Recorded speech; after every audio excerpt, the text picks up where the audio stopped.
Hello అందరికీ. అందరూ ఎలా ఉన్నారండి? నేనైతే చాలా బాగున్నాను. ఈరోజైతే నేను గుడ్డు కర్రీ చేస్తున్నాను. మీకు కూడా నచ్చితే మీరు కూడా చేసుకొని తినండి. ఇది నాకు ఇష్టమైన కర్రీ అండి.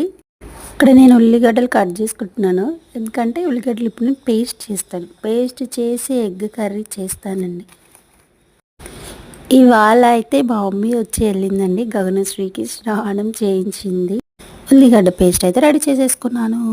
తర్వాత ఇక్కడ నేను ఎగ్స్ మొత్తం షెల్ తీసేసుకుంటున్నానండి. షెల్ తీసేసి వాటికి చిన్నగా ఘాట్లు పెట్టేసుకొని పక్కన పెట్టేసుకుంటాను. తర్వాత కర్రీ ప్రిపేర్ చేస్తాను.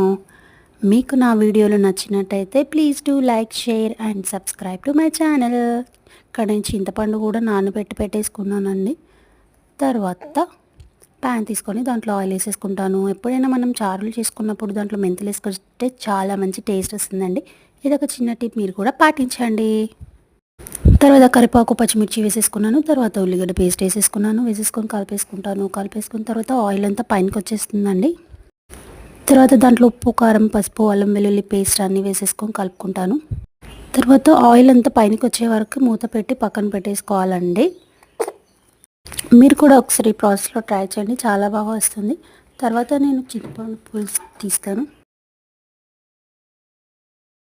Please do like, share and subscribe to my channel and click the bell icon for more updates. Thank you for watching my video. తర్వాత నేను గట్లు పెట్టి తెచ్చుకున్న గుడ్లు దీంట్లో వేసేసుకుంటానండి.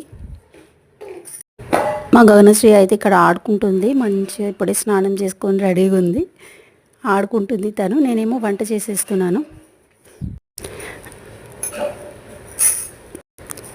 లాస్ట్లో కొత్తిమీర వేసేసుకొని దించేసుకుంటే గుడ్డు కర్రీ రెడీ అయిపోతుంది. Tasty tasty.